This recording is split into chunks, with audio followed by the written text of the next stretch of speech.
In my previous lecture, we went through some basic practice calculations where we calculated the work done by various forces and the net work done for a couple of simple dynamical situations.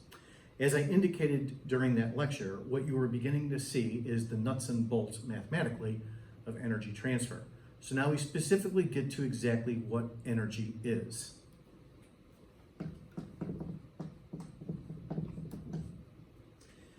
Okay, what I'm about to describe is not a definition. This is recognized as a fundamental aspect of nature. You probably have heard a basic description of energy before in the context of work. Usually energy is described as the following phrase: the ability to do work.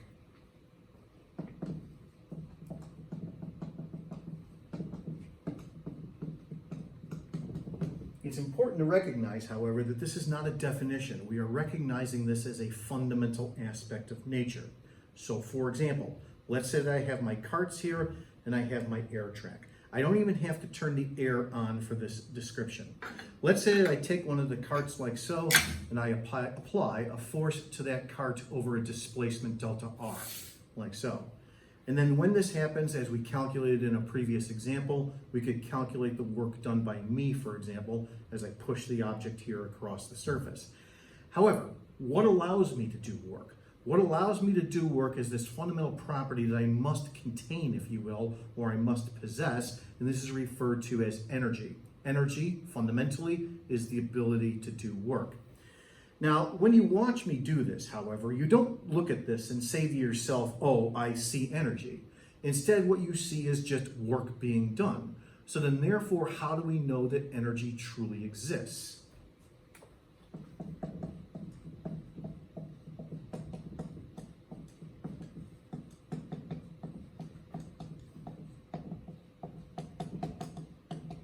Once again, think of it this way. When you see me do this, like so, you just see work being done. So then therefore, if I possess energy as the ability to do work, energy is somewhat intangible because you don't look at me and say to yourself, I see energy, you just see work being done. So then therefore, how do we truly know whether energy exists? This was a question that was at the forefront of physics in the early 19th century. So at this point, we're well beyond the time of Isaac Newton. This was a question posed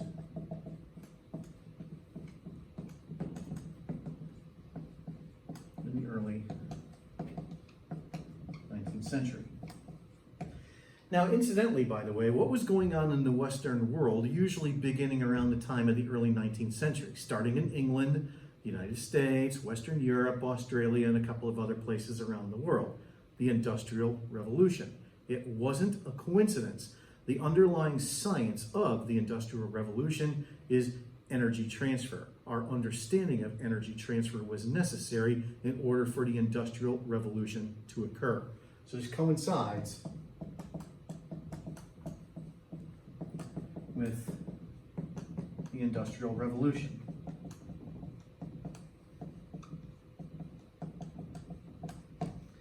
Okay, now the answer to this question, of course, is yes, but it's yes for a very specific reason, what is called the work-energy theorem.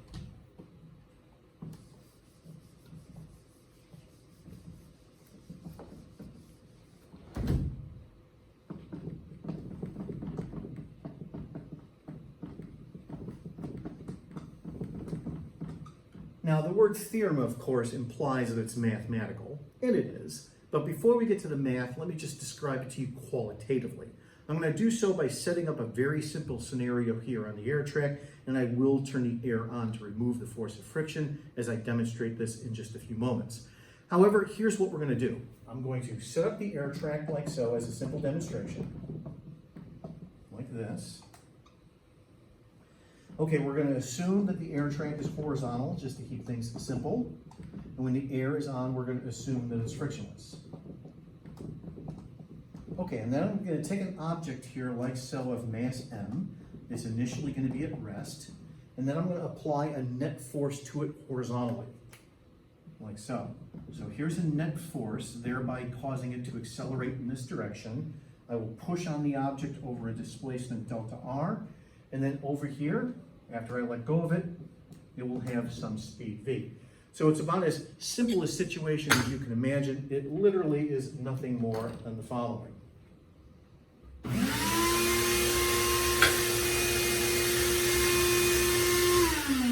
Like so.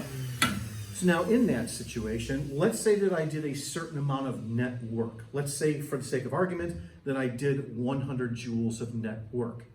Now, if energy is the ability to do work, what that then means is that in order for me to do 100 joules of net work, I had to use 100 joules of energy.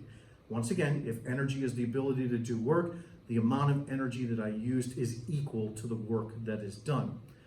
But then we have the following follow-up question. Well, what happened to that energy? Let me begin to write this out for us. Okay, so when work is done, energy is used. That immediately leads us to the next question. What happened to that energy?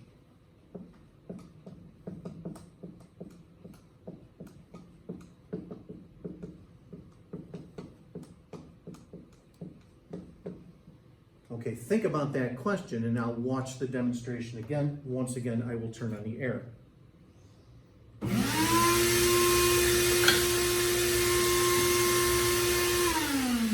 So, now because you already have a basic familiarity with energy transfer, you're probably saying to yourself, oh, the energy was transferred to the object. You're correct, but how do we know that?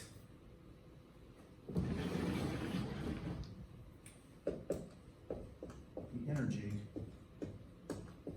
was transferred to the object.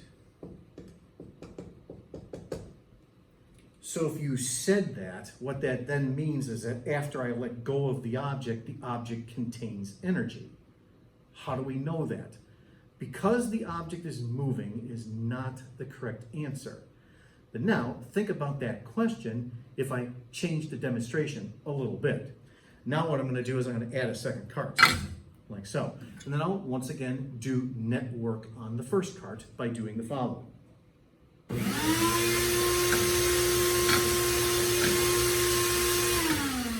Notice that after I let go of this object, and then therefore I transferred energy to it, we now know that this moving object contains energy because it has the ability to do work on something else. This is the simplest form that energy takes. It's the energy associated with motion. A moving object must contain energy because a moving object can do work on something else. This is the simplest form that energy takes. The energy associated with motion is called kinetic energy. So we now say that the object now has kinetic energy. A moving object must contain energy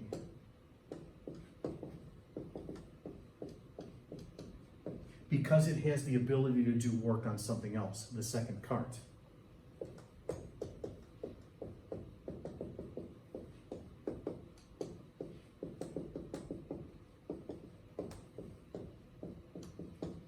Work on another object.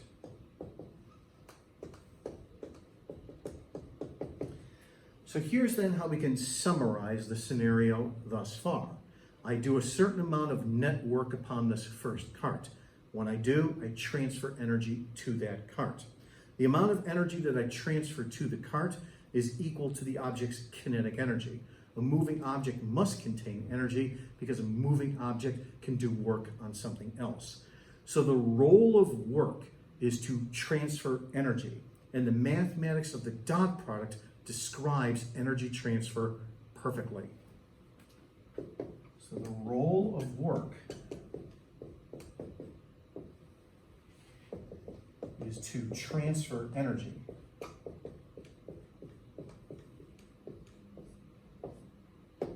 The mathematics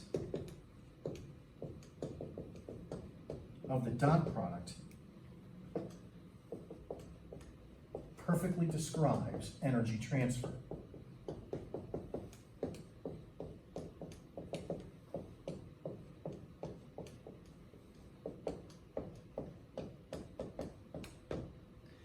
So in essence, this is what the work energy theorem says in words.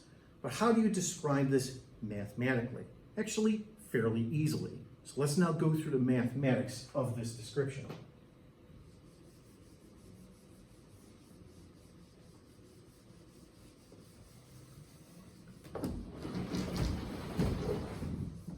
Okay, now I'm going to redraw this diagram here. And here's then how we describe the work energy theorem mathematically. And as I go through this description mathematically, this is going to be for the case involving constant forces, as we've been describing thus far. Okay, now once again, just drawing this out. Here's my air track like so. We're going to assume it's horizontal and frictionless. And now when I demonstrated this a few minutes ago, I started off with the object initially at rest. Let's just say that in general, let's say that the object does have an initial speed. So here's the object like so, mass m moving to the right here initially with a speed v naught. And then I come along once again and I exert a net force upon the object, like so. And I do so over displacement delta r. Mathematically, we'll keep the net force vector and the displacement vector delta r in the same direction for simplicity. And then after I let go of the object over here, it then therefore has a greater speed v. Okay, now here's how we say the work energy theorem mathematically. We start with the definition of net work. Net work is the dot product between the net force and the displacement. This is why this definition, as we'll see, is so important. Okay, now, keeping it easy mathematically, the angle here between the net force vector and the displacement vector is 0 degrees. When calculating the dot product, we would have the cosine of 0 degrees, which is just equal to positive 1. So this basically just ends up being force times distance. So, okay, now recall that the net force from F equals ma, Newton's second law, is mass times acceleration. Like so. And then I get to this step here. This step here is once again just basically the mathematical definition of net work. But now what I want to do is I want to manipulate this algebraically and turn it into a description involving the change in the object's motion from its initial speed of v naught to its final speed of v. How do I do that? Well, we go all the way back to chapter 2 and we go back to one-dimensional motion with constant acceleration. Recall the third kinematics equation. The third kinematics equation is actually an expression of energy transfer. I didn't say so at the time, but now I'm going to introduce that here. Here is the third kinematics equation as we saw it back in chapter 2.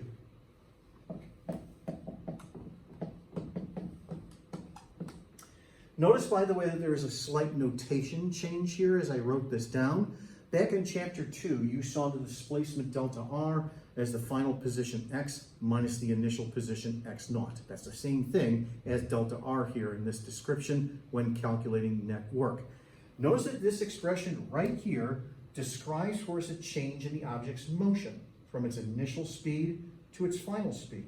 So now what I'm going to do is take this expression algebraically and solve it for the following. I'm going to solve it for a delta r. And the reason for that is because that appears right here in the definition of net work. Let's see what happens when I do. All right, so let's move the v naught squared to the other side, like so. And then let's just divide by 2 here, like so, to get a delta r by itself.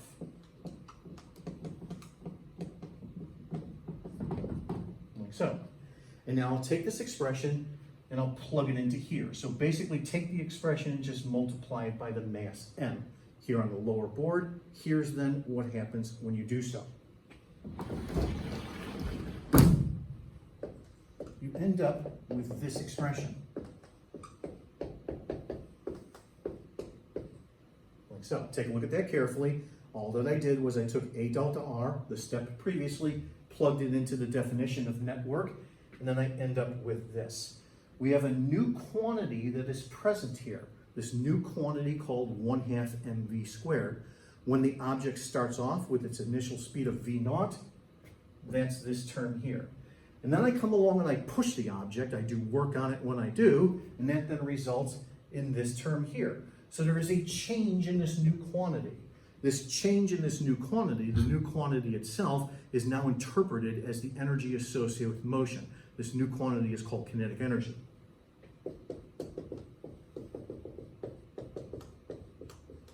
Now, kinetic energy is usually just called capital K, and it's this new quantity of 1/2 mv squared. So then, therefore, before I push the object, the object already has some kinetic energy because it's moving initially. And then I come along and I do net work on it, and when I do, I transfer energy to the object. So then, therefore, if I give it a greater speed, I've increased its amount of kinetic energy. So the net work that is done results then in a change in the kinetic energy of the object. So when I do net work on the object, I transfer energy to the object. The transferred energy is equal to the change in the object's kinetic energy. Once again, kinetic energy is the energy associated with motion. A moving object must contain energy because a moving object can do work on something else. And this right here is a perfect mathematical description of what I said earlier in words when describing the work energy theorem. What we will then do in the next lecture is we'll re-examine some of the basic dynamical situations that we've looked at. But when we do, our starting point will no longer be F equals ma when setting up and solving problems. Instead, it will be this expression right here, the work energy theorem. The work energy theorem is written in the following way, by the way. Net work is equal to change in kinetic energy. When we re-examine those situations using the work energy theorem, we'll get a far deeper understanding of the energy transfers that occur in such situations.